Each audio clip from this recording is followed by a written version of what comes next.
LMS 공지에도 올린 것처럼 100번씩 25문제로 진행하도록 하겠습니다. 범위는 그 사전 제작 강의 목요일 날 올라갈 거 진도 나가는 데까지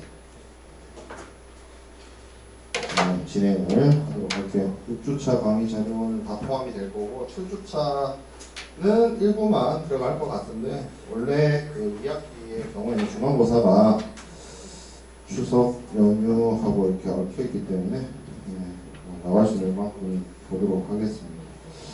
자, 오늘 진도 나갈 부분은 추심이에요. 추심이고 뭐 이제 추심이란 단어를 여러분들이 일상생활에 쓰는 경우는 뭐 불법 추심 이런 거죠. 근데 여기 무역 대금 결제에서 사용되는 추심은 불법 추심은 아니고 합법 추심, 그렇지 뭐 굳이 얘기하자면 합법 추심인데 은행을 이용해서 조폭을 이용한 돈의 회수가 아니라 은행을 이용한 돈의 회수예요. 그러니까 추심이라는 단어가 한자어기 때문에 여러분들이 잘 안 익숙할 수 있는데 영어 단어로서는 콜렉션이거든요. 돈을 이제 돌려받는 거예요. 모아서 돌려받는다 그 뜻인데 뭐 어떻게 하느냐? 은행을 이용한다는 거예요. 은행을. 그래서 무역 계약에 따라서 수출상이 수입상한테 우리가 사전 제작 강의 끝부분에 한어음에 대해서 제가 설명을 했었는데 한어음을 보낸다는 거예요. 근데 한어음이 필요로 엑스체인지가 그거라고 했죠. 여러분들이 알고 있는 수표나 자기약 수표나 뭐 약속어음하고 다르게 돈 받는 사람이 돈 줄 사람한테 주는 거라고 했잖아요. 그러면 돈을 받을 사람이 돈 줄 사람한테 한어음을 보내는데 누굴 통해서 보낸다? 은행을 통해서 보낸다. 그래서 은행을 통해서 수입상이 돈 줄 사람이죠. 구매하는 사람이잖아요. 바이어잖아요. 수입상이. 네, 그래서 이 사람으로 하여금 대금을 결제토록 하는 거죠. 주심. 근데 이거는 신용장 방식하고 다른 가장 결정적인 방식이 5번 슬라이드에 빨간색으로 글자가 쓰여 있는 것처럼 은행이 개런티를 안 해요. 뒤에서 아마 사전제작 강의 사전제작 강의의 그 범위로 넘어갈 것 같은데 신용장 개설은행이 개런티를 해줍니다. 누구한테? 돈 받을 사람한테 신용장 조건에만 맞추면 은행인 내가 돈 받을 사람인 너한테 돈 줄게라는 개런티가 돼 있어요. 약속이 돼 있어요. 근데 추심은 은행이 약속한 건 없어요. 은행은 그냥 전달자예요. 한어음을 전달해주고 돈 받아서 돈 돌려주면 끝입니다. 여기서 은행이 뭐 직접적으로 나서서 내가 뭐 개런티를 하고 뭐 이런 거 아니에요. 그 차이가 신용장과 추심의 차이의 다야. 그거 외에는 다른 게 없어. 신용장도 추심도 모두 다 한어음을 사용을 해요. 한어음을 사용을 하고 한어음 지결 방식, 한어음 결제 방식으로 진행이 됩니다. 그렇지만 은행이 개런티를 하냐, 은행이 개런티를 하지 않느냐 그 차이만 차이점으로 존재한다는 거죠. 자, 그래서 매매 계약에만 의존해서 수출상이 발행한 한어음 비로그 엑스체인지로 대금 결제를 합니다. 관련해서는 추심에 관한 통일 규칙 URC 522라는 게 있어요. 신용장 쪽에서는 UCP 600이라는 걸 들어본 적 있을 겁니다. 그 내용은 몰라도 여러분들이 국제무역의 이해나 이런 수업을 들어봤으면 이름 정도 들어봤어요. UCP 600. 근데 추심 쪽에는 그와 같은 기관인 ICC가 만든 URC 522가 있는데 이거는 뭐 국제적으로 그렇게 UCP 600만큼 널리 인정받거나 널리 사용되거나 하는 건 아닌데 그래도 은행들이 추심 거래를 할 때는 그래도 여기에 있는 업무 절차나 프로세스에 따라서 진행을 많이 합니다. 자, 그리고 추심 지시서 이거는 이제 추심을 의뢰를 할 때 필요한 그런 서류들이고요.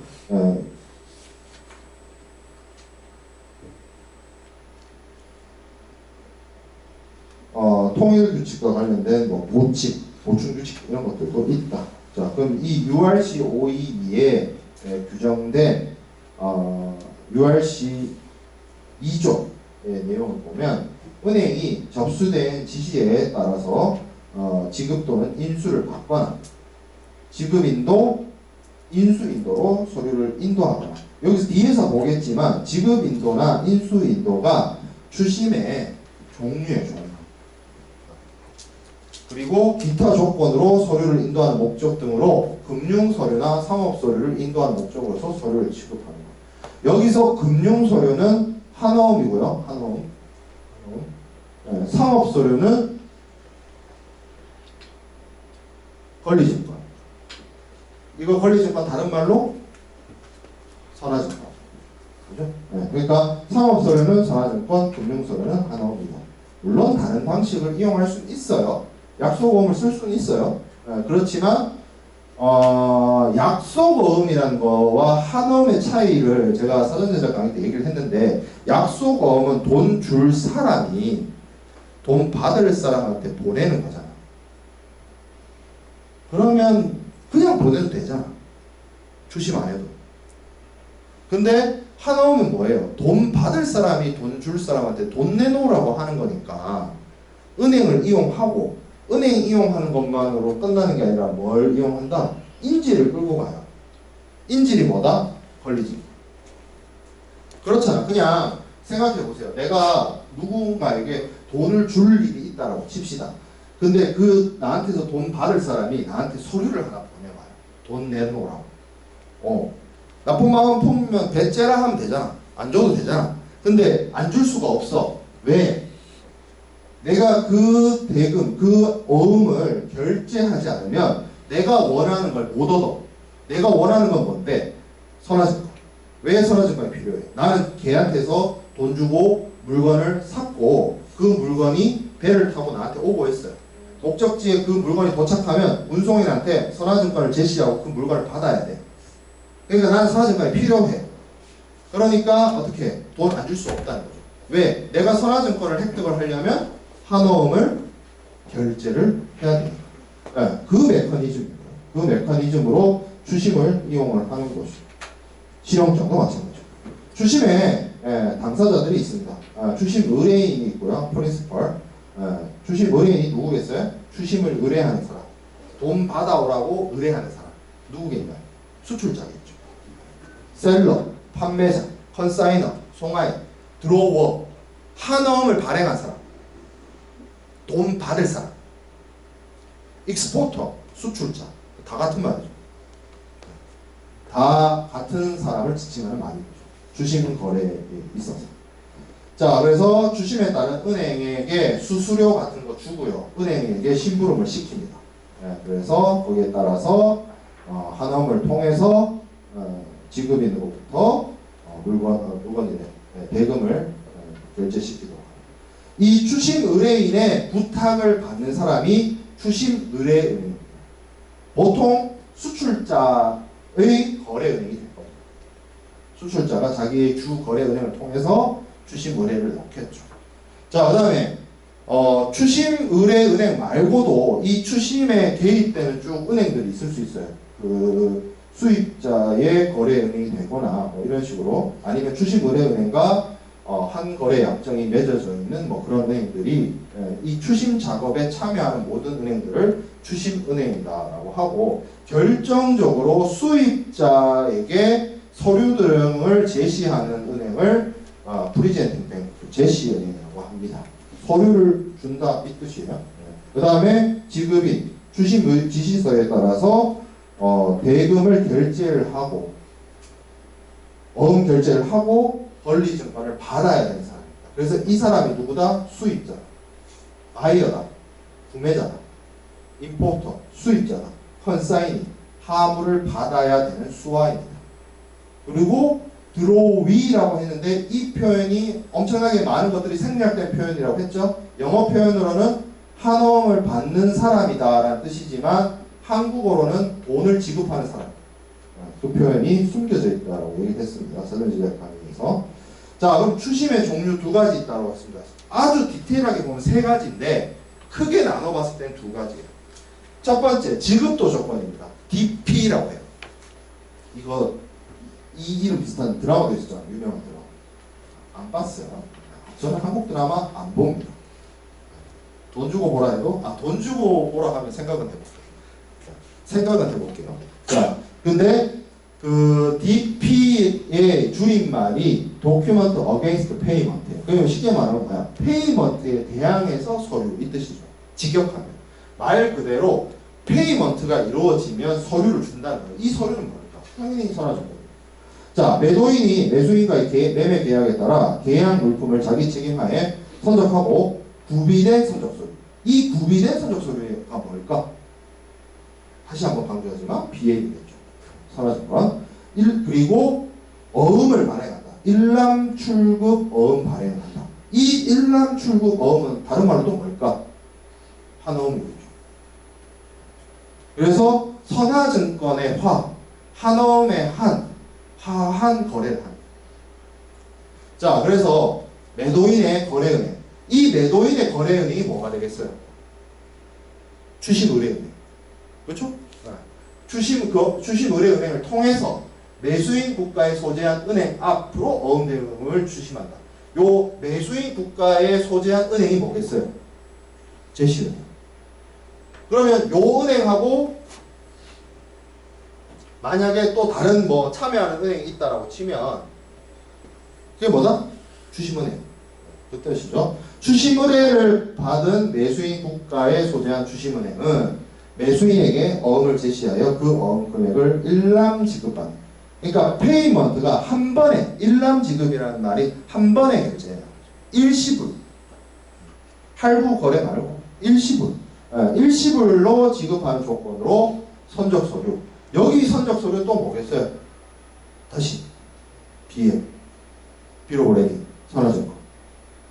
물론 선화증권이 아닐 수도 있어요. 항공운송이었다라고 하면 에어웨이 빌일 수도 있고 시웨이 빌일 수도 있는데 에어웨이 빌이거나 시웨이 빌이면 주심을 쓸 이유가 없어요. 그러니까 세상에 절대는 없잖아. 세상에 절대는 없기 때문에 이게 선적 서류가 무조건 100% 선화증권이라고 말은 못해. 나도 쓸 수는 있어. 안 되는 건 아니야. 항공운송 서류를 쓰거나 철도운송 서류를 쓰거나 시웨이비를 쓰거나 할 수는 있어. 근데 추심을 하는데 항공운송이다. 항공운송은 비행기 뜨면 바로 내리잖아. 추심을 쓸 이유가 없어. 항공으로 화물 운송하는.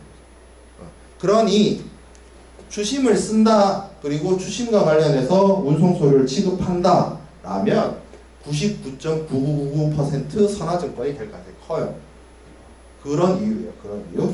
자, 매도인의 입장에서 선적 후 선적 서류의 추심 과정을 거쳐 대금을 회수하고 선적 후에 매수인이 대금을 결제할 때까지 모든 위험을 매도인이 부담하지만 매수인 국가에 소재한 은행에서 대금 지급을 받지 않고 선적 서류를 매수인에게 인도하지 않기 때문에 송금 방식보다 안전하다.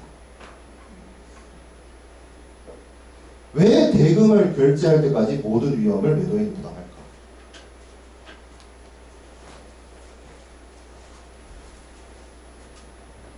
이 텍스트로 이해가 안 되면 그림을 한번 봅시다. 자, 이 DP 맞죠? 매매계약 체결했어요. 화물 실었어. 보냈어. 그러면 운송인이 비를 발행해 줄 거 아니야. 선화증권 발행해 주죠? 그러면 요거랑 선화증권이랑 한어음이랑 붙여가지고 주식 의뢰를 해. 그러면 연락이 가겠죠. 돈 내놓으라 하겠죠. 서류가 이렇게 갈 거 아니야. 그러면 얘가 6번 동그라미 돈 주면 선화증권을 줘요. 그런 다음에 물품을 찾아가요. 그러면 요 돈이 여기서 이렇게 지급된 돈이 그 다음 대금이 송금되고 대금이 지급돼요. 그러니까 수출자 입장에서 돈 받는 시점이 뭐야? 9번 동그라미야. 이 9번 동그라미가 순차적으로 시퀀스에 따라서 올 때까지 매도인은 어떤 상태야? 조마조마하죠. 돈 안 올까봐. 그렇지 않아?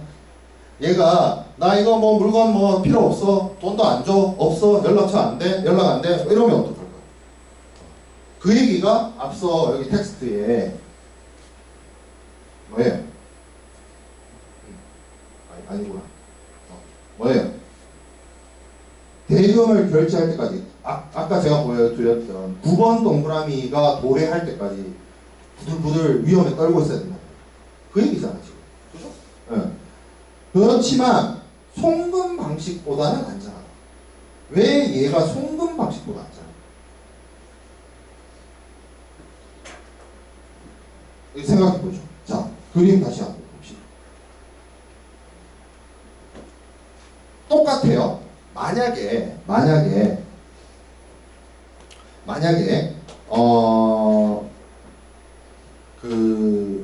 이 수입하는 바이어가 돈을 안 주는 건 똑같은 상황이라고 치죠. 송금이든 추심이든 돈을 안 주는 건 똑같아. 나쁜 놈이야. 돈 안 주고 날랐어. 근데 추심하고 그냥 송금은 뭐가 다르냐면, 얘가 돈 안 주고 날랐으면 일단 이 물건 갖고 어떻게든 처리를 해야 되잖아. 그죠? 근데 이 추심 경우에는 얘가 돈 안 주고 나를 수도 있지만 물건까지 갖고 나를 수는 없어요. 물건도 갖고 나르고 돈도 안 주고 나르면 진짜 나쁜 XX잖아. 왜 물건을 못 갖고 날라? 뭐가 없어 얘가? 선화증권이 없어. 선화증권이 없으니까 진짜 돈 안 줄 거면 물건도 못 가져가고 돈도 못 줘. 돈도 안 주고 나르는 거야. 근데 송금 방식은 보통 어떠냐면, 송금 방식을 뒤에서 얘기를 하겠지만 기명식 선화증권 같은 걸 써요. 그러니까 은행을 이용하지 않아. 선화증권 자체가 어떤 방식이냐면 받을 사람이 딱 정해져 있어. 택배 같은 거 생각해 보면 돼. 그러면 이 사람이 택배를, 여러분들이 당근 거래할 때 택배로 물건 보내면서 돈을 후불로 받는다고 생각해봐. 얼마나 불안해. 감이 오죠. 당근 거래 얘기가 확 감이 오죠. 물건을 먼저 보내래. 물건 받고 확인하고 돈 주겠대. 보낼 수 있을 것 같아요, 여러분? 그죠? 어떤 가능성이 벌어질 수 있어? 물건도 갖고 나르고 돈도 안 줄 가능성이 발생하잖아. 그러니까 이 DP가 뭐보다 안전하다? 송금보다 안전하다. 그 얘기가 왜 나온 거야? 이거를 여러분들 외울 생각을 하지 말고 뭐 하라고? 생각을 해보라. 그죠? 왜 추심이 송금보다 안전하지? 적어도 물건 뺏길 걱정은 없다. 이거야. 돈 떼이는 건 똑같지만. 자, 그러면 이 매수인은 여기서 보면, 자, 매수인은 왜 좋을까? 생각해보면, 물품이 7번에서 인도돼요. 물품이 7번이 되고 나서 대금을 주죠. 그러니까 6번 동그라미하고 7번 동그라미는 사실 동시이행이다, 거의. 왜냐하면 페이먼트니까. 일시불이니까. 요 6번, 7번이 같이 이루어집니다. 근데 적어도 우리가 이 수입자 입장에서는 어떤 걱정이 있냐면, 물건이 제대로 안 올 거에 대한 두려움이 있는데, 일단 뭐가 있어? 선화증권이 왔다는 거잖아. 선화증권이 왔다는 건 뭐냐면, 운송인이 운송을 해가지고 선적이 돼서 운송을 해가지고 나한테로 오고 있다는 것이 일종의 개런티가 되죠. 그것을 확인하고 내가 그 선화증권과 내 돈이 교환되는 방식입니다. 쉽게 말하면 주심이. 네, 그렇기 때문에 매수인 입장에서도 안전하다, 상대적으로. 자, 그러면 매도인과 매수인이 이렇게 안전하게 이용을 할 수 있는데, DP 방식에는 DP가 두 가지 방식이 있어요. DP가 두 가지 방식. DP 앳사이트와 DP 유산스가 있습니다. 사실은 제가 설명한 DP의 원리 원칙적인 개념은 DP 앳사이트예요. 이 말 있죠? 본질적인 의미 DP 거래가 DP 앳사이트다. 근데 실무적으로 사용하는 상황에서 요게 DP 유산스라는 개념이 등장합니다. 유산스란 말이 기한부란 뜻이야. 기한을 준다, 말미를 준다, 이런 뜻이에요. 유예기간을 준다, 그런 뜻이에요. 자, 그러면 이 DP 유산스를 어떻게 얘기하느냐? S사이트부터 다시 정확하게 얘기를 하고 갑시다. 이게 DP S사이트가 정확한 의미의 DP인데 이거를 쓸 때는 일시불 한어, 일람 출급 한어. 그러니까 한어음이 제시가 되면 그 한어음에 대해서 바로 대금 결제를 해줘야 됩니다. 그래야 뭘 받아올 수 있다? 선화증권을 받아올 수 있다. 그런 방식이에요. 네, 그래서 일종의 한어음과 서류를 이렇게 그러니까 상환하는 방식이지. 오면 돈 주고 바로 선화증권 받는 그런 방식이에요. 네, 그래서 DPS 사이트, 뭐 딜리버리 다큐먼트, 뭐 이런 표현을 쓴다는 거죠. 자, 근데 중요한 건 DP 유산쓰다. 핵심은 뭐냐면 여기 추심은행에게 서류가 제시되었을 때 그 서류를 즉시 수입상하게 인도하는 것이 아니고 조금 말미를 주고 기한을 준 다음에 만기일이 되었을 때 서류를 주고 대금을 받는다. 그러니까 무슨 얘기냐면 여기 그 5번하고 6번 있죠. 동그라미 5번하고 6번. DPS 사이트는 뭐냐는 거야.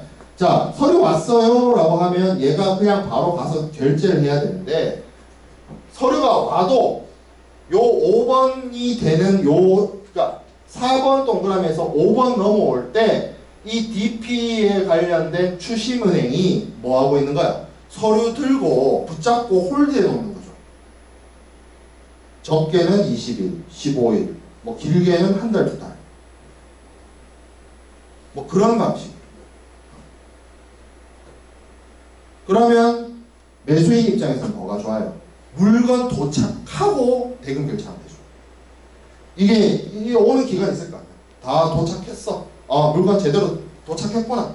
확인하고, 돈 준비해서 마음의 여유를 가지고 은행이 서류 왔다 도착했다라고 연락 오면 그제서야 가서 선화증권하고 선화증권에가 이제 대금의 교환 상환으로 서류 받아와서 물건 빼가면 됩니다.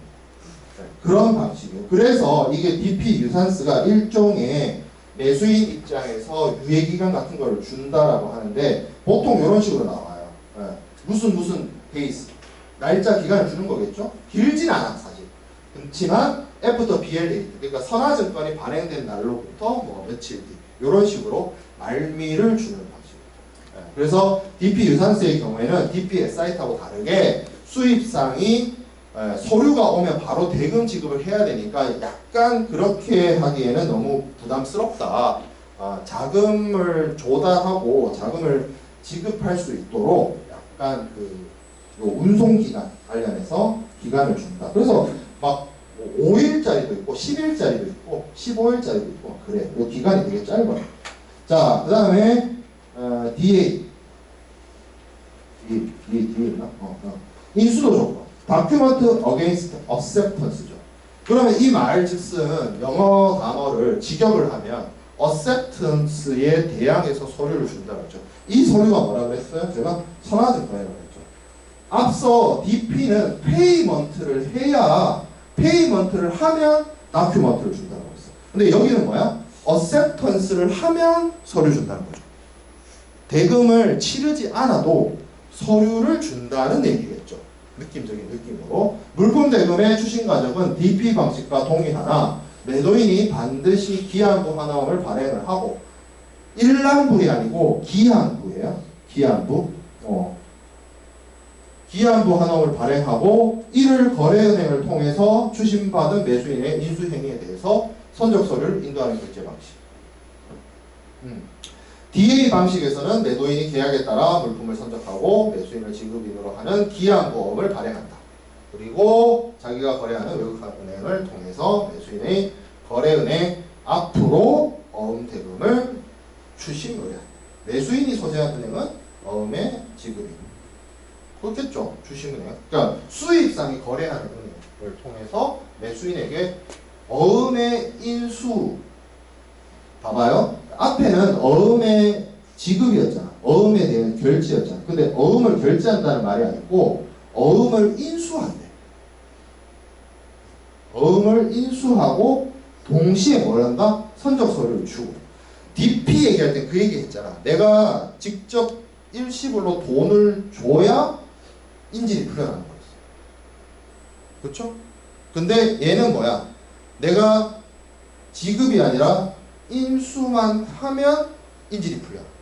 선적서류가 내가 받을 수 있다. 돈을 언제 주느냐? 돈은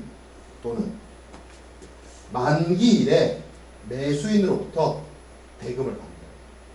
그러니까 어음 인수하고 선적서류 인도는 같이 이루어지고 돈은 언제? 시간이 지난 다음에 만기일에 준다는 거예요. 그 만기일에 매수인으로부터 대금 받아서 추심의뢰은행. 이 추심의뢰은행은 보통 어디 있었어요? 수출국에 있었죠. 수출자의 거래은행. 추심의뢰은행에게 송부해주면 매도인한테 대금을 줍니다. 그래서 대금을 주는 게 아니라 뭐만 하면 돼? 인수라는 걸 하면 돼. 인수가 acceptance야. acceptance만 하면 돈 아직 안 줘도 돼. acceptance만 하면 선화증권 받아올 수 있어. 돈을 언제 주면 된다? 그 인수한 이후로부터 만기. 이 만기는 케바케겠죠. 그 만기를 30일로 정할 수도 있고 60일로 정할 수도 있고 120일로 정할 수도 있고 180일로 정할 수도 있겠죠. 그거는 케바케인 거고 어쨌든 그 기간에 도래하기 전에만 대금 결제해줍니다. 그래서 매수인이 서류에 인수의 뜻만 표시하면 서류를 인도해주는 아주 좋은 방식이죠. 누구한테 좋아요 이거? 매수인한테 좋죠. 뭐 같아요? 느낌적인 느낌으로? 외상거래잖아. 돈을 언제 준다는 거야? 선적서류 받은 날로부터 120일 뒤에도 줄 수 있다는 거잖아. 그죠? 기한보험의 만기일에 따라서. 네, 그래서 매도인은 어음상의 권리위에 물적 담보를 가지지 못한다. 물적 담보를 가지지 못한다. 이게 무슨 말일까? 여기서 말하는 담보라는 게 내가 돈 떼일 거에 대비해서 뭔가를 잡고 있어야 되는데 권리를 지금 매도인 입장에서 수출자 입장에서 기대할 수 있는 잡고 있는 건 뭐야? 뭐밖에 없어. 매수인이 만기일이 도래하면 돈을 줄 거라는 굳은 믿음밖에 없죠. 그걸 이제 뒤통수 맞으면 부도죠. 부도라는 표현을 많이 쓰잖아. 그게 어음부도야. 어음부도. 부도수표. 한어음이 부도가 난 거야. 만기일이 도래했는데 매수인 돈을 안 줘. 그럼 매도인의 방법은 법원에서 만날 수밖에 없어요. 지금 만기일이 도래했는데도 매수인이 돈을 안 주면 아까 DP하고 조금 상황이 다른 게 DP는 돈을 주고 물건을 받아갔잖아. 그죠? 돈 안 주기 전에는 매도인도 매수인한테 물건을 안 줘. 아니 정확하게 말하면 매수인도 물건을 못 가져가. 근데 이 DA의 경우에는 봐봐요. 선적서류 도착을 통지를 하고 얘가 인수를 했어요. acceptance를 했어요. 선적서류가 넘어가. 이 선적서류가 뭐야? 선화증권이잖아. 그럼 7번이 이루어지면 7번 이후부터는 바로 이 매수인 수입자가 운송인으로 하여금 물품을 받을 수가 있어요. 그러고 나서 9번이 있단 말이야. 물품을 먼저 떼가고 돈을 나중에 줘. 외상거래줘. 근데 얘가 8번만 하고 9번은 안 하면 10번, 11번이 안 일어난다는 거야. 매도인이 돈 떼이죠. 그러면 자 DP하고 DA 중에 수출자 입장에서 뭐가 더 유리해?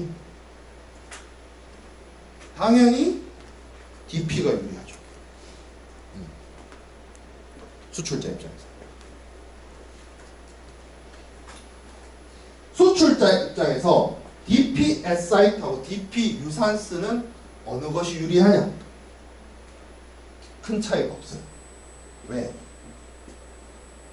기한을 좀 더 주니까, 물론 시간을 좀 더 주니까 뭐 할 수 있는데 어차피 매수인 입장에서 결제를 안 하면 물품을 못 가져가기 때문에 DP S사이트나 DP 유산스나 매도인 입장에서 유불리는 크게 차이 나지 않아. 근데 이 DP나 DA는 근본적인 차이가 있어. 얘는 잘못 썼다가는 돈도 못 받고 물건도 뺏기고 그런 상황이 충분히 발생한다. 근데 DP는 일단 선화증권을 갖고 있으니까 선화증권을 결제를 못했으니까 수입자가 돈은 안 줄 수 있을지언정 물건 갖고 나가지는 못한다. 그런 차이가 있다는 거죠. 그래서 DP하고 DA를 이렇게 비교해 볼 수가 있는 것이고 제가 뭐 설명했던 내용들이 그대로 있어서 여러분들 체크하면 될 것 같고요. 자, 그럼 이 추심거래의 특징, 은행이 개런티 해주는 게 아닙니다. 예를 들어서 그 어음 같은 것이 넘어가고 기한이 걸리고 이렇게 하는데 뒤에서 우리가 사전제적 강의에서 만나게 될 신용장 같은 경우에는 수입자가 결제해 주는 게 아니라 어음에 대해서 조건, 그 신용장 조건에서 요구하는 뭐 한어음이라든지 선화증권이라든지 뭐 기타 서류들이 은행 쪽으로 넘어가면, 그러니까 은행 쪽으로 넘어간다는 게 요 단계가 되면, 요렇게 한어음 및 선적 서류 송부라는 4번 단계가 되면 신용장 같은 경우에 이 비슷한 그림이 신용장 파트에도 있어요. 거기 가서 표시하면 돼요. 신용장은 요 4번이 이루어지면 여기서 바로 5번으로 대금이 날아가거든요. 왜냐하면 은행이 개런티를 해준다고. 누구한테? 얘한테. 그러니까 그러면 여기서도 정리가 되네. 신용장하고 추심이 있으면 어느 게 더 매도인한테 유리하냐? 신용장이 더 유리합니다. 물론 은행도 망할 수는 있어요. 망할 수는 있지만 적어도 도망가진 않겠지. 은행. 그렇잖아. 본때일 걱정이 덜하다는 것이죠. 자, 그 다음에 수입상의 신용을 바탕으로 거래가 이루어진다. 이게 은행이 개런티를 하지 않기 때문에 말 그대로 수출상이 기댈 수 있는 건 수입상이 서류를 받으면 돈을 주겠지. 내지는 만기일이 도래하면 돈을 주겠지. 그거에 대한 믿음밖에 없어요. 철저하게 수입상을 믿고 내가 한어음을 찍어가지고 발행을 해서 보내주는 거야. 그죠? 철저하게 믿을 건 저 사람의 신용도밖에 없어. 그렇죠? 저 사람을 믿지 못하겠다면 추심을 쓰면 안 돼. 그래서 실제 추심 거래가 어떤 경우에 일어나느냐? 신뢰관계가 두텁거나 본지사 간의 거래에서 이루어진다라고 하는데 교과서에서 이렇게 설명이 돼 있을 뿐이에요. 우리 처음에 그 사전제작 강의, 여기 강의자에 있지 싶은데. 주심 2%예요. 2014년 기준으로. 이거 늘었겠어요? 줄었겠어요? 뭐 나 자료 안 찾아봐서 몰라. 내가 대금결제 연구하는 사람이라서. 아마 늘진 않았을 거예요. 뭐 더 줄었는지는 모르겠지만. 예를 들어서 신뢰관계가 정말 두터워. 그리고 본사와 지사야. 그 본사 지사란 말이 그런 거죠. 삼성전자 여기 수원에 본사하고 삼성전자에 미국 지사가 있다고 칩시다. 그게 본사 지사 간의 거래관계죠. 그러면 이 두 사람 사이에 삼성전자 한국 본사하고 삼성전자 미국 지사 간의 거래를 한다고 쳤을 때 대금 결제를 할 때 굳이 추심을 써야 될까? 송금하면 안 돼? 송금도 안 할 것 같은데 나는? 뭐 하면 돼? 상계하면 되지 않아? 같은 회사인데? 그러니까 이런 거지. 삼성전자가 미국 지사한테 얼마 줄 돈이 있어. 미국 지사도 삼성전자 본사한테 얼마 줄 돈이 있어. 그거를 매번 거래 때마다 주고 하면 뭐가 계속 문제가 생겨요? 송금 수수료하고 환율 한전 수수료하고 계속 발생하잖아. 나라면 내가 삼성전자의 재무 담당자면 그걸 왜 그렇게 굳이 해? 1년 거래 쭉 한 다음에 뭐만 하면 돼? 잔액만 한 번만 받는 거야. 그렇게 거래할 것 같아. 본지사 간의 거래를 할 때 추심을 쓸까? 안 쓰죠. 신용관계가 두터우면, 신뢰관계가 두터우면 그냥 송금하면 말지. 추심 수수료가 싸겠어요? 송금 수수료가 싸겠어요?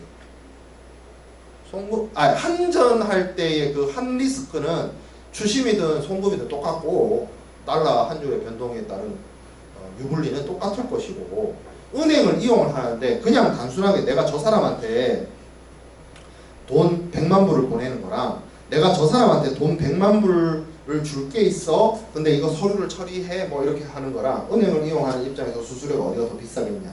당연히 이쪽이 비싸겠지. 그러니까 주심을 잘 안 씁니다. 사용률이 2%까지 떨어졌죠. 그래서 예전에는 많이 사용을 했죠.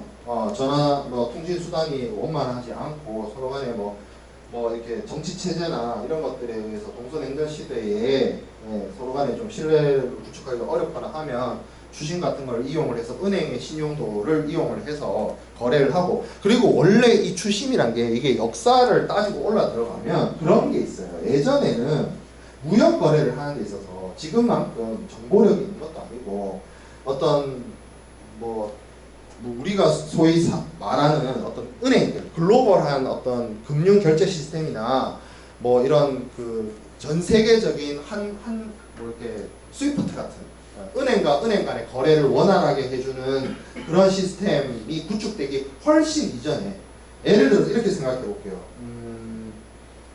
지금은 내가 미국에 있는 사람한테 돈 보내는 방법이 쉽잖아. 지금 보낼 수 있어요. 그 사람 계좌만 알면.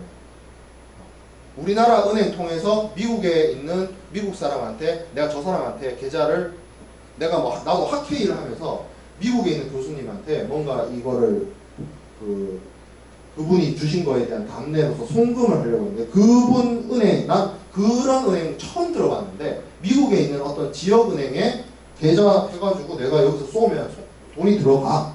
가능해. 지금은. 그러면 내가 그렇게 미국에 있는 사람하고 비즈니스를 할 수 있단 말이야. 근데 예를 들어서 지금처럼 인터넷이 발달 안 돼 있고 전화도 뭐 그렇게 쉽게 하지 못하는 시절이었다고 쳐요. 내가 그래서 내가 미국 갔어. 거기서 누구하고 만나가지고 거래합시다 이렇게 얘기를 했어. 이 사람이 날 뭘 믿고 거래를 할 거야. 그러니까 무조건 어떻게 거기 있는 현지 은행이나 아니면 한국에 있는 어떤 큰 은행이나 이런 데에 신원보증이나 그런 어떤 개런티를 필요로 합니다. 지금은 예를 들어서 미국에 있는 어떤 기업이다라고 하면 그 기업에 대한 정보를 여러분들이 인터넷이나 이런 걸 통해서 쉽게 얻을 수 있습니다. 그 회사의 직원 수는 몇 명이고 매출액은 얼마고 CEO는 어떤 사람이고 뭐 이런 걸 다 알 수가 있어요. 근데 불과 한 30년 전, 40년 전 알 수 있냐 이거야. 없잖아. 그러니까 뭘 믿는 거야? 그 사람을 믿는 게 아니고 그 사람이랑 거래하는 은행을 보고 거래를 해줘. 그러니까 옛날에 30년 전, 40년 전, 소위 말하는 1960년대, 70년대, 80년대, 90년대까지만 하더라도 신용장이나 주심을 이용해서 무역기금 결제를 한 거예요. 저 사람을 믿을 수가 없어요. 그리고 훨씬 그 이전으로 넘어가면 17세기, 18세기, 19세기로 가면 이런 어떤 신용장이나 주심 이런 제도도 생겨나기 이전에는 철저하게 사업을 하려면 그 사업 자금을 빌려주거나 융통해 줄 수 있는 금융가의 개런티가 있었어요. 그런 거 해주는 걸로 유명했던 사람들이 여러분들 알고 있는 뭐 JP 모건이나 그런 사람, 미국의 대형 투자은행. 그래서 지금은 오늘날에 여러분들 2023년에 국제무역과 국제무역 대금 결제의 환경이랑은 좀 다른 환경 속에서 예전에 신용장하고 주심이 탄생을 한 거예요. 자, 그렇다면 주심의 효용성 많이 없어졌어요, 솔직히. 이거는 그냥 교과서에 이렇게 얘기를 하고 있습니다. 신용장 발행에 따른 수수료가 절감된다. 신용장보다 주심이 싸요. 뭐가? 수수료가 왜 싸냐? 신용장은 은행이 개런티 하잖아. 주심은 은행이 개런티가 없잖아. 그러면 개런티를 해주고 안 해주고 은행이 부담하는 게 달라. 은행이 부담하는 게 다르면 수수료가 이쪽이 싸겠지. 그게 뭐 굳이 장점이라면 장점이고. 자, 수입상은 자기 자금 없이 수입할 수 있음. DA 조건에만 해당해. DA 조건. DA는 뭐 할 수 있어? 선화증권을 먼저 받아서 물건을 받아와가지고 얘를 팔거나 제조를 한 다음에 만기일이 60일이든 120일이든 뒤에 도래하면 돈 주면 되잖아. 왜? 외상 거래니까. 가능하지. 자, 국제 간의 시장에서 경쟁이 심화되면서 바이어 마켓이 형성되자. 바이어 마켓이란 게 뭐야? 물건 사는 사람이 우위인 사람. 물건 사는 사람이 우위인 경우가 뭐예요? 물건 파는 사람이 많으면 수요와 공급을 말하는 거야. 물건 사는 사람은 적어. 물건 파는 사람은 많아. 그러면 물건 파는 사람이 물건 사는 사람한테 어떻게 해야 돼요? 유리한 대금 결제 조건을 써야 돼요. 추심 같은 것이 유리한 조건 결제로 쓰일 수는 있다는 거죠. 자, 기업의 글로벌화의 심화로 본지사 간의 거래로 증가하기 때문에 유리한 주식 방식을 선호할 수 있다. 뭐 이거는 반은 맞고 반은 틀린 말이 신용장 방식보다는 유리하지만 이거보다 주식 방식보다 더 유리한 방식이 있다. 어떤 방식? 송금 방식. 대금 지급에 대한 보장이 없다. 주심의 한계점. 그렇죠. 수출상 입장에서는 DA 같은 거 잘못 쓰면 물건도 뺏기고 돈도 못 받을 수 있습니다. 그리고 신용장 방식에 비해서 주심 기간의 대금 지급 지연이 불가피합니다. 신용장을 쓰게 되면 은행이 돈을 먼저 주기 때문에 추심보다는 돈을 빨리 회수합니다. 그런 문제가 있어요. 은행은 추심 대리인에 불과하다. 문제가 터지면 쉽게 말해서 어음이 부도가 나잖아요. 물건에 대해서 대금 지급을 매수인이 안 하잖아요. 은행은 아무런 책임이 없어요. 서류 전달자예요. 근데 신용장의 경우에는 신용장은 은행이 개런티를 하기 때문에 부도가 나도 그거는 은행이 일단 지급을 해준다는 거죠. 자, 중국법으로서 URC 적용 이전에 행위지법으로서 국내법의 구속을 합니다. 이게 URC의 그 효력이 그렇게 UCP만큼 그렇지 않아요. 그래서 이게 어음을 쓰잖아요. 한어음을 쓰잖아. 한어음의 경우에는 한국의 상법이 있어요. 어음과 관련된 법. 그 한어음에 관련된 한국의 어음법에 영향을 받기 때문에 이런 말이 있습니다. 이런 거는 9번의 사번 동그라미 같은 거는 뭐 그냥 여러분들이 알아만 둬도 될 것 같아요. 네. 송금 방식으로 넘어가도록 하겠습니다. 추심 방식은 어쨌든 여러 가지 이유로 잘 안 쓰인다. 이게 핵심이었어요. 자, 송금 방식. 오늘날에 가장 널리 어떻게 보면 가장 많이 사용되는 무역대금 결제 방식 중에 하나입니다. 매수인이 매도인에게 물품에 대한 대가를 직접적으로 주거나 아니면 수표를 이용해서 주거나 하는 방식으로 가면 그래서 어떻게 보면 이걸 쓰게 되면 그 물품이나 그리고 물품과 관련된 서류나 이런 거와 상관없이 대금 결제가 이루어지는 그런 방식입니다. 왜냐하면 그냥 이거는 어떤 수입자가 수출자한테 돈을 줄 때 어음이나 이런 걸 이용을 하지 않고 그냥 돈이 혹은 수표가 이렇게 해서 저쪽으로 그냥 쓱 넘어가기 때문에 이거와 관련돼서 뭐 아까 우리가 얘기했던 선화증권을 뭐 인질로 이용을 해서 보낸다거나 뭐 그런 형태의 방식이 아니기 때문에 그렇습니다. 자, 그러면 송금 방식은 쉽게 말해서 물품의 선적, 그러니까 물품의 이동, 서류의 이동과 대금의 이동이 지각각 별개로 이루어질 수 있다는 그 얘기야. 그런데 이 대금 지급을 물건 받고 주느냐, 물건 받기 전에 주느냐에 따라서 뭐가 될 수 있다? 사전 송금이 될 수 있고 사후 송금이 될 수 있다. 그죠? 근데 보통 통상적으로 표현을 달리 할게요. 무역과 관련된 교과서에서 통상이 아니고 통상적으로 표현을 안 쓰고 무역 대금과 관련돼서 송금 방식이라고 하면 보통은 사전 송금입니다. 사후 송금도 있긴 있어요. 뭐 합의하면 되지. 매도인과 매수인 사이에서 충분히 논의가 이루어지고 합의가 이루어졌다면 사후 송금도 가능하지 못할 건 뭐예요. 근데 이제 교과서에서는 송금이라 그러면 사전 송금을 의미한다라고 얘기를 해 줄게요.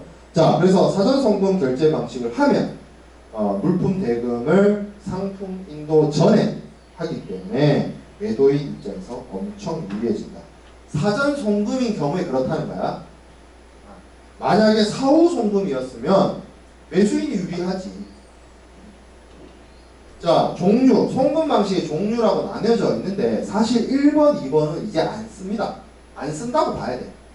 뭐냐면 내가 현찰을 바로 줄 수가 없어서 은행 가서 수표로 바꿔서 수표를 보내준다.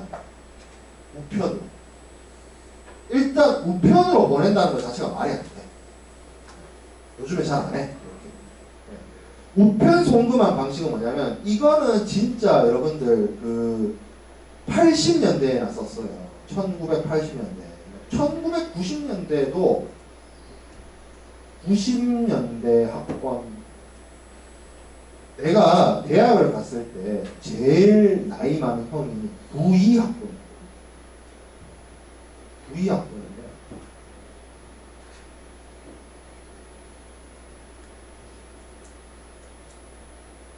오태영 교수님이 9일인 건데, 9일학번인 건데. 그러니까 고연배 선배들이 그런 얘기를 했어. 그 뭐냐면 등록금을 낼 때 여러분들 등록금 어떻게 내요? 계좌이체해서 내죠. 그때는 등록금을 나도 계좌이체해서 냈어. 나도 2000년대 학번이니까 나도 은행 가가지고 계좌이체로 돈 냈거든, 등록금을. 근데 90년대 초반에는 어떻게 했냐면 돈을 들고 학교 본부 본관 가가지고 은행, 그러니까 학교 본부 본관에, 지금은 우리 학교 본부 여러분들 본관 가보면 알겠지만 그냥 로비처럼 돼 있잖아. 옛날에 90년대에는 은행 창구처럼 돼 있었대. 그래서 이렇게 현찰을 이렇게 들고 가가지고 수납증 같은 거 뽑아서 제가 은행에 이렇게 납부하듯이 돈을 냈다는 거야. 그러면 그 돈을 이렇게 싸매고 왔느냐, 집에서, 지방에서 올라온 학생들 같은 경우에, 멀리서 오는 학생들 같은 경우에 돈을 그럼 이렇게 무슨 보자기에 싸가지고 갔느냐, 그게 아니고 어떤 방식이었냐면 부모님이 보내주는 거야, 학생한테. 뭘로? 우체국을 통해서. 그래서 이쪽에, 그러니까 부모님이 가까운 우체국에 가서 우체국에서 이제 돈을 내는 거지. 현찰을 내주면 그 금액만큼 적혀 있는 우체국의 수표를 우편을 이용을 해서 학생한테 가는 거죠. 그러면 그 학생은 가까운 곳 은행이 아니라 우체국에서 그거를 주고 거기서 현찰을 바꿔서 그 현찰을 들고, 우리 학교 기준으로 말하면 여기 그 본관 옆에 그 무슨 건물이지? 그 편의점 있는 건물. 나 건물 이름 갑자기 이름 생각나. 거기 우체국 있잖아. 학교 내 우체국 있잖아. 그러니까 거기서 현찰을 들고 쫄래쫄래 가서 본관에다가 돈을 냈다는 거야. 90년대 방식이 그거야. 90년대 방식. 그러니까 그때나 썼어. 이거 우편 송금한 방식. 지금 안 쓰이죠. 안 쓰이죠. 이걸 이제 기억하는 사람도 잘 없어요. 나도 이거 안 썼어. 나도 이런 방식 나도 안 썼다. 이거를 썼다라는 건 최소 그 사람의 나이가 50대다. 50대다. 이거 안 쓴다. 자, 그럼 다 뭐냐? DD. 계좌이체. 일반적인 송금하는 전신아닙니다. 이게 계좌이체입니까? 그럼 계좌이체라고 하면 되지 않습니까? 근데 이게 아직 뭐가 있냐면 이 전신 송금안이라는 방식이 어떤 역사와 전통을 나누고 있냐면, 옛날에 여러분들 통신수단이 인터넷이 발달하고 위성통신이 발달하기 전에는 해저 케이블 같은 걸로 대륙간 통신을 했어요. 그러니까 뭐예요? 은행하고 은행 간에 케이블이 연결이 되는 거야. 그래서 이쪽에서 얼마 보낸다, 신호를 보내면 저쪽에서 얼마 받았다, 신호 보내는 그런 방식이거든. 그러니까 그 말이 남아있어서 텔레그래픽이란 말이 남아있는데, 이게 딱 그대로 오늘날의 계좌이체하고 똑같다. 자, 송금 방식 더 할 얘기가 없어요. 계좌이체해서 계좌로 쌓아주는데 뭔 어려움이 있겠어요. 그죠? 어려움이 없다. 먼저 보내냐 늦게 보내냐 그 문제만 있는 거죠. 그리고 환율을, 예를 들어서 통화를 어떻게 할 것이냐, 뭐 그런 문제들이 있겠죠. 그거는 근데 실제로 계약을 이행하는 단계에서 당사자들 사이에서 풀어야 되는 문제고, 제도적으로 방법론적으로 송금 방식에 대해서 더 할 얘기는 없습니다. 자, 대금 상환도 방식이 있습니다. 크게 나눠봤을 때 COD, CAD가 있어요. 이거는 앞에서도 우리가 무역거래 조건을 얘기할 때 간략하게 얘기했는데, 19번 슬라이드로 이해가 안 되면 20번 슬라이드하고 21번 슬라이드 그림으로 보면 됩니다. 20번 슬라이드 뭐예요? 캐시 온 딜리버리죠. COD죠. 배달이죠. 딜리버리 해주면 돈 줄게, 그거예요. 그래서 대금 지급이 6번, 7번에서 일어나죠. 여기 물건 주고 돈 주는 거죠. 그래서 주로 어디서 거래가 이루어져요? 수입국에서. 수입국에 수출자의 대리인이 와가지고 여기서 물건 주고 돈 받아가는 거죠. 이렇게 되면 뭐가 좋으냐? 수입자 입장에서 물건 보고 거래할 수 있잖아. 뭐를 할 수 있어? 5번 동그라미에 물품 검사를 하고 괜찮네? 돈 주는 거야. 배달. 물론 요즘 배달은 어플리케이션으로 배민 뭐 이런 걸로 미리 사전 결제를 하지만 배민 여러분들 아직 그래도 여러분들까지는 그래도 기억이 있을 거야. 배민 쓰기 전에 뭐 했어? 짜장면 시키면 철가방 아저씨가 짜장면을 들고 오잖아. 그러면서 짜장면을 철가방에서 꺼내면서 돈 받아갔잖아. 그 방식이지 뭐. 그죠? 자, CAD 이거는 다큐먼트에 대해서 캐시를 주는 거야. 그래서 대금 지급하고 서류 인도가 수출국에서 이루어집니다. 누가 가서 매수인의 대리인이 수출국으로 가서 수출국에서 서류를 넘겨받고 대금을 준다는 거예요. 근데 이 서류는 당연히 뭐겠어요? 선화증권. 그래서 선화증권을 가지고 오면 수입국에서 운송인으로 하여금 선화증권을 제시하고 물품을 인수할 수 있다. 이게 서류 인도 결제 방식, 상품 인도 결제 방식의 차이입니다. 근데 제가 좀 걱정돼서 하는 말인데 이거 한국어 표현 있죠. 상품 인도 결제 방식이나 서류 인도 결제 방식은 정말 책마다 달라요. 그래서 웬만하면 그냥 영어로 알아도 돼요. 그러니까 혹시 뭐 무역 영어 검증 시험이나 뭐 국제 무역사나 이런 데서는 상품 인도 결제 방식이라는 표현을 안 쓰고 뭐 희한한 말을 쓰는 경우가 많아. 그래서 영어 표현을 주로 알아볼 필요가 있다. COD나 CED죠. 팩토링, 포페이팅까지 하고 마십시다. 할 수 있을 것 같아요. 자, 팩터링이 있고 포페이팅이 있어요. 얘네 둘은 같이 설명하고 같이 우리가 명확하게 정리하고 넘어갑시다. 팩토링, 포페이팅은 일종의 금융기법이에요. 은행이나 금융기관을 이용을 하는 거예요. 제가 그냥 은행이면 은행이라고 하면 되는데 왜 은행이나 금융기관이라고 하냐면 은행이 아닌데 이런 서비스를 하는 데가 있어요. 그래서 그래. 근데 주로 은행이 하긴 해요.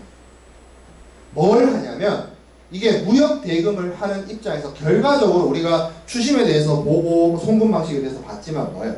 수출자 입장에서의 가장 큰 두려움은 돈을 못 받는 거야. 수출자 입장에서. 수입자 입장에서의 가장 큰 두려움은 뭐야? 물건을 못 받는 거야. 멀리 떨어져 있으니까. 그래서 사실 한어음을 쓰고 선화증권을 인질로 보내고 별 희한한 수단을 쓰는 거야. 은행을 이용을 하고 하는 건데 여기 팩터링이나 포페이팅은 이 두 사람의 어떤 위험을 해결해 줄게. 누가? 금융기관이. 뭘로? 금융 서비스로. 불안감을 이용을 해서 돈을 버는 거야. 누가? 금융기관. 자, 봅시다. 팩터링. 자, 이게 관련돼서 유니트로이드 규칙이라는 게 있어요. 팩터링 관련해서. 뭐냐면 공급자가 채무자에게 물품이나 서비스를 제공함에 따라 발생하는 매출채권. 자, 여기서 공급자 누구? 수출자. 채무자 누구? 수입자. 왜 수입자가 채무자예요? 돈 줄 사람이잖아. 그죠? 채무자에게, 그러니까 수출자가 수입자에게 물품이나 서비스를 제공함에 따라 발생되는 매출채권. 매출채권을 여러분들이 재무회계에서 배웠을 수도 있고 안 배웠을 수도 있는데 뭐예요? 매출이 발생했어. 근데 당장 돈은 못 받았어. 돈은 나중에 받기로 했어. 그럼 그 매출채권이죠. 미수금이잖아, 미수금. 아직 못 받은 돈. 매도인 입장에서, 수출자 입장에서. 그죠? 미수금, 뭐 선수금 이런 거는 저기 재무회계 수업에서 배우면 돼요. 잘 가르쳐 드릴 거예요. 자, 어쨌든 매출 채권을 누구한테? 팩터라는 사람이 등장합니다. 얘는 공급자도 아니고 채무자도 아니고 제3자예요. 팩터라는 애가 등장합니다. 그래서 이 매출 채권을 쉽게 말하면 내가 아직 돈을 받을 수 있는 권리죠. 미래에 내가 돈을 받을 수 있는 권리를 누구한테 넘긴다? 팩터한테 넘긴다. 그리고 팩터는 공급자는 계속 누구라 했어? 수출자라고 했지. 이 사람한테 담보 주고 전도금융을 제공한다. 전도금융이 뭐냐? 선지급 해줘. 아직 수입자가, 채무자가 돈을 안 줬어. 근데 팩터가 뭐 어떻게 하겠다는 거야? 수출자한테 돈 먼저 줄게. 돈을 먼저 주고 결국엔 뭘 가져가는 거야? 매출 채권을 가져간다. 내가 예를 들어서 우리가 계속 여러분들 DA 같은 거 얘기할 때 유산스를 얘기를 했잖아. 60일이나 120일 뒤에 돈 받을 권리가 있어. 누군가로부터 내가 1,000만 원을 받을 권리가 있다고 칩시다. 120일 뒤니까 몇 달 뒤야? 4개월 뒤잖아. 4개월 뒤에 내가 1,000만 원 받을 권리가 있어. 이거를 어떻게 하겠다는 거야? 오늘 당장 나한테 950만 원을 줘. 지금 이 순간 10월 17일 이 순간 내가 나한테 950만 원 줘. 그러면 너가 2024년 2월 17일 날 1,000만 원 받을 수 있는 권리를 너한테 줄게. 딜. 이해되죠? 충분히 그렇게 거래할 수 있죠. 충분히 거래할 수 있잖아. 가능한 거래 안 해? 넉 달 기다리면 가만히 있다가 50만 원 생기는데. 여유 자금 많은 사람들은 이걸 뭐라 그래요? 돈놀이라 하지. 그렇잖아. 충분히 가능하잖아. 그러면 이 돈놀이를 제공해주는 사람이 누구냐고? 팩터라고. 그 얘기예요. 그 얘기. 근데 그러면 교수님 이거 아까 말한 그 추심이나 그럼 뭐가 다릅니까? 신용장이랑 뭐가 다릅니까? 결정적으로 뭐가 다르냐면 이거예요. 여기 세 번째 동그라미에 상한 청구권 없이 일괄 매입. 이 상한 청구권이 뭔데? 자, 아까 제가 얘기했어요. 10월 17일 날 내가 950만 원을 미리 땡겨받고 내년 2024년 2월 17일 날 1,000만 원 받을 권리를 넘겼다 칩시다. 그러면 2월 17일 도래하기 전에 그 사람이 1,000만 원을 받아야 되잖아. 근데 돈 주기로 한 채무자가 안 줘. 쉽게 말하면 뭐야? 부도가 났어. 그러면 그 나한테 950만 원의 그 권리 사간 사람은 바보가 아닌 이상 저 사람한테 처음에 얘기하다가 저 사람 도망갔다. 뭐 돈 갚을 능력이 안 된다. 그럼 누구한테 얘기하겠어? 나한테 얘기할 거 아니야. 그렇지 않겠어? 나한테 문제 제기를 할 거 아니야. 근데 만약에 이렇게 어음 할인을 했을 때 소구권이 있으면, 소구권이 있다는 말은 뭐냐면 어음이 부도났을 때 그 어음 상한 사람이 나한테 물어내라고 할 수 있는 거예요. 그래서 저 최종적으로 부도가 나버렸을 때 나한테 와가지고 돈 내놓으라고 하면 내가 받은 950만 원 개연해야 돼. 소구권이 있다라고. 근데 소구권이 지금 없다잖아. 그럼 무슨 얘기예요? 1,000만 원 안 주고 돈 주기로 한 놈이 날라도 그 사람이 나한테 950만 원 뱉어내라고 못하는 거야. 엄청 유리하죠. 누구한테 유리해요? 이거 권리 팔아넘긴 사람한테 유리하죠. 그러면 자, 신용장이나 추심 같은 거에 일반적인 어음, 이렇게 생각해요. 소구권이 있는 경우와 소구권이 없는 경우 중에 그 마진 폭이 어느 쪽을 더 많이 가져가야 될까? 그럼 쉽게 말하면 소구권 없이 어음을 950만 원에 할인했다라고 치면, 소구권 있게 950만 원에 그걸 했다라고 치면 소구권이 없는 이런 매입은 950만 원에 하면 안 될 거야. 900만 원 정도 해야 돼. 왜? 부도 나면 그 사람 책임이 되니까.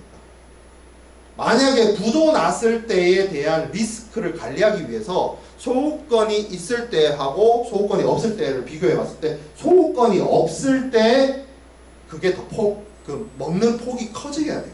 당연히 땅 파서 장사를 하는 게 아니니까. 그러니까 똑같이 얘기하면 소구권이 있는 어음깡은 950만 원일지라도 소구권이 없는 어음깡은 900만 원이 될 수밖에 없어요. 그래서 이게 그냥 일반적인 약속어음이나 우리가 한어음이나 그 어음의 할인이랑 다르게 팩터는 핵심이 이거야. 소구권 없이, 상한 청구권 없이 이거를 어음을 매입을 해준다. 그 외에 얘가 일종의 금융 서비스 제공하는 사람이라 했잖아. 그러면 마진을 굉장히 많이 먹겠죠. 왜 그런 경우 있잖아요. 여러분들이 굉장히 어떤 고급 서비스를 받는다고 칩시다. 고급 서비스를 받아요. 그래서 이것도 해줘요, 저것도 해줘요, 다 해줘요, 뭐 이런 걸 칩시다. 그러면 그거 조금씩 해줄 때마다 뭔가 이게 내가 대접받는 것 같고 뭔가 기분이 좋잖아. 근데 비싸지. 오마카세처럼. 그러니까 이 팩터가 그 뭐라고 해야 될까, 소구권 없이 어업 매입을 해주는 게 핵심이긴 한데 그것만 해주는 게 아니라 이런 것들을 해줘요.